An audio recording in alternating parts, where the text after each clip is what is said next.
Hi, I'm Nancy Chanteau, and this is the first video of the Quiet Mind course.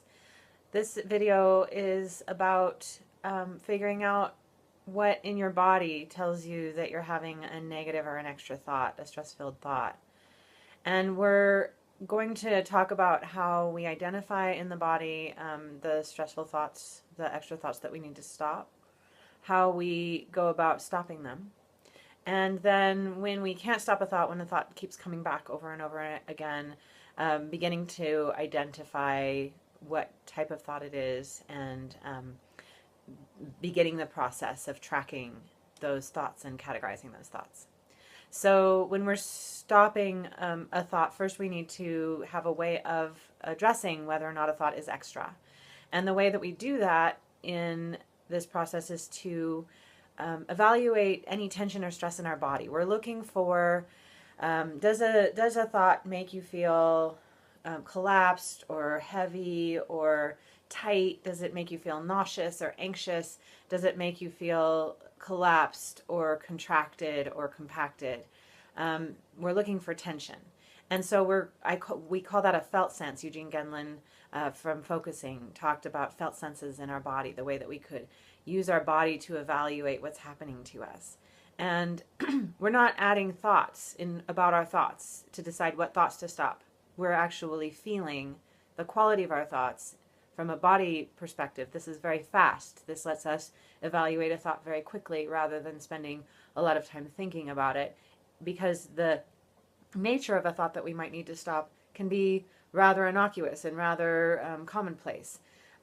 When I started this process back in 2005, what I discovered was that a lot of my thoughts that I needed to stop were future planning, were things like, I should call Jennifer. And when I thought about it, I realized I was proactively placing a phone call in anticipation of perhaps in the meeting that I was going to be attending, she wouldn't like my ideas. And if she didn't like my ideas, I might need to convince her or run them by her ahead of time and make sure that she approved. And then if she didn't like my ideas, she might not like me. And if she didn't like me, it was because I suck. And there would be this underlying dig in each of my future planning thoughts. They seemed like they were useful thoughts. They seemed like they were relevant. They seemed like they were important. Yet when I got underneath them, I discovered that they had this negative self-loathing quality to them. And so as we identify these thoughts, as we identify that there's a felt sense of heaviness or tension, what we're beginning to do is add a sound and a gesture that will help us stop our thoughts. So the sound and the gesture I came up with was psst, psst. And the great thing about this is I can go psst, psst, psst, psst, psst, psst. The sound and gesture comes from Dr. Evil in Austin Powers. And when I was in high school, it would be a sound and a gesture that we would use to tell each other to shut up. It still, after all these years, makes me laugh. And that's one of the things that's great about the sound and the gesture, is that we can change the quality of our presence with the sound and the gesture. We can pick something that makes us laugh, that's humorous, that's lighthearted. And as we bring that energy into this heavy, negative, collapsed, tension-filled feeling, it lightens the experience and reminds us that we don't have to agree with that tension. We don't have to think so negatively. The other thing about the sound and the gesture that is helpful is if it is five sensory. So there's a sound, there's a taste, the mouth feel, there's a gesture that I can see, and it also is a feeling. And so we're using as many of the five senses as possible. There probably isn't going to be a smell for your sound and gesture. If smell really helps you, though, you could use an essential oil or something like that when you're stopping your thoughts. You just want to make sure you have it available to you and it's fast. So speed is one of the things that's really important with our sound and our gesture. We really want to pick a sound and a gesture that is as fast as a thought can be. If you have to do some sort of elaborate movement in order to stop your thoughts, that's probably going to make it not very useful. And you'll end up not doing the sound and the gesture, and then you won't have the help. When we're embodying something new in our practice, it takes 300 repetitions to get something into muscle memory. It takes 3,000 to go from one thing to another. This takes advantage of that 300 repetition new embodiment if we're adding the sound and the gesture to the process of evaluating and stopping our thoughts. So we've got a felt sense, we have a constellation of sensations in our body that we're identifying that helps us know when to stop a thought. And we've got a sound or a gesture that would help, and it can be both. Clients have waved their hands over their head to take away the thought. Somebody had the idea of opening her hand like this, and she imagined there was a closet in her body and all of the clutter was falling out. Somebody else used the sound meow because it always makes her giggle.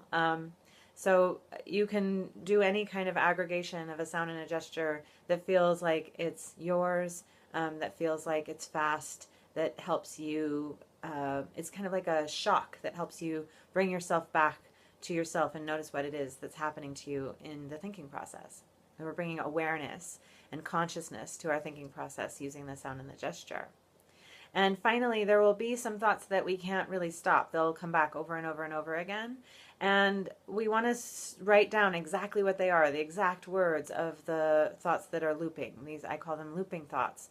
And you write down exactly what they are, and then as you write them down, you'll start to notice that there's a category. So for me, when I was doing it, a huge percentage of my thoughts were future planning. A smaller percentage, a very small percentage, were past analysis, where I was looking back on something and trying to figure out how I could have done it better. Underneath all of that was this feeling of you suck. So I needed to stop all of those thoughts. Other people might have a topic like their relationship or a financial problem or a decision that they need to make. Whatever the topic is, we want to use that, the writing down, the categorizing, to notice what areas of our lives, what topics are causing us to have trouble stopping our thoughts. For me, all of that future planning and past analysis turned out to be a kind of social anxiety, and I never would have known that I had social anxiety. I didn't think of myself as being someone who was scared of people's thoughts about me. But in reality, I had been spending a lot of time organizing and spending a lot of extra energy trying to protect myself from people's negative judgments. And when I stopped my thoughts, I would, instead of worrying about what was going to happen, I would just let something happen and then deal with it. And that turned out to take a lot less energy because all of my fears often didn't come into reality. So if something bad happened, I dealt with it. And if nothing bad happened, I didn't have anything extra to do. It turns out to save a lot of energy. We can spend a whole bunch of time and effort preparing and organizing and anticipating and stressing about something, or we can listen and organize from our light thoughts, the thoughts that don't have any of this extra tension on them. And as we do that, we just need to do, there's less to do. And so not only are we thinking fewer thoughts, we're actually doing less, we're reacting less, we're stressing less. So it's often the thought, and then there's all this extra stuff that we do on top of it. And this practice will help you stop that.